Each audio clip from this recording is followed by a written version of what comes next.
नमस्कार जी।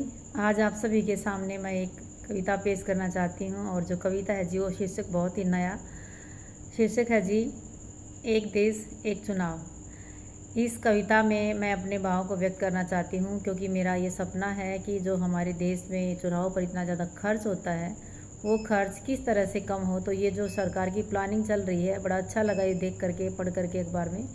तो मैं उम्मीद करूंगी कि सभी जो जागरूक भारतवासी हैं इस सिस्टम को समझें और देश के प्रति कुछ अच्छा करने की सोचें। काश ऐसा हो जाए, काश ऐसा हो जाए, मेरे सपनों का भारत बन जाए। बाजार में जाता देख पड़ोसी ने कहा मेरा भी सामान ले आए। क्यों? क्योंकि वो खुद जाकर पैसे खर्च करना नहीं चाहता, क्योंकि खर्च बचाना है और बच्चे का सामान लाना है। एक चुनाव से तो 1 लाख करोड़ खर्च हो जाना है, इसको बचाकर देश को आगे लेके जाना है।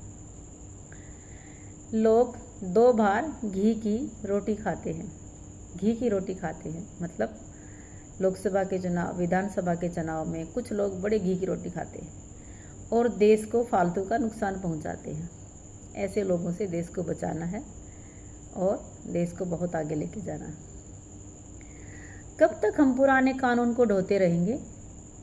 समय के साथ नहीं, बड़े तो रोते रहेंगे। तो समय के अनुसार जो चीज़ बदलने की है वो ज़रूर बदलनी चाहिए। नहीं पता ये विचार मेरा किसी को पसंद आएगा, लेकिन देश प्रेमियों को तो ये बड़ा मन भाएगा। तो भाई ये मेरे अपने विचार हैं, क्योंकि मैं चाहती हूँ कि ये चीज़ ज़रूर हो। पूरे देश में एक बार चुनाव होने चाहिए, क्योंकि समय, पैसा, शक्ति सब बचेगा। लोग कहते हैं कि ऐसा तो सत्ता को फ़ायदा मिलेगा। भाई ये अपनी अपनी सोच है, सत्ता को फ़ायदा मिलेगा, कुछ भी हो जाए, लेकिन देश तो आगे बढ़ेगा।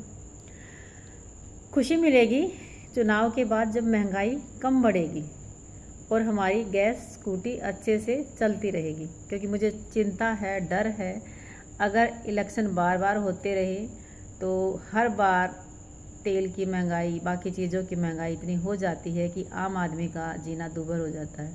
तो हम गृहिणी नहीं चाहते कि हमारी जो रसोई है उसका आर्थिक जो बजट हो बिगड़े। तो इसलिए मैंने अपने विचार ये व्यक्त किए। और ये कविता आपको कैसी लगी? देखो, कविता में बीच बीच में मैंने थोड़े भाव भी समझाने की कोशिश की है। और मैं बहुत समय से कुछ सोच रही थी लिखने का, सब लोगों के सामने जो है लिख करके लेके आने का, लेकिन हिम्मत नहीं हुई।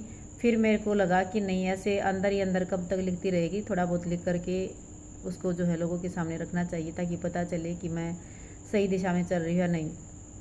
अभी तो मैं एक बहता हुआ पानी हूँ और ऐसे ही मैं बहती रही थी एक नदी का रूप लेके, और एक बहुत बड़े विशाल समुंदर में मैं समा जाना चाहती हूँ, अथाह जिसकी गहराई है।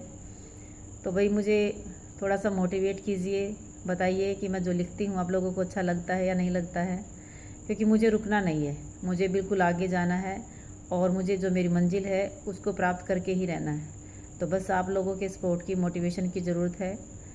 इस तरह से मैं कोई भी नया टॉपिक होगा, जो भी कंटेंट अच्छा लगेगा उस पर मैं कविता लिखती रहूँगी, आप लोगों के सामने लाती रहूँगी। धन्यवाद।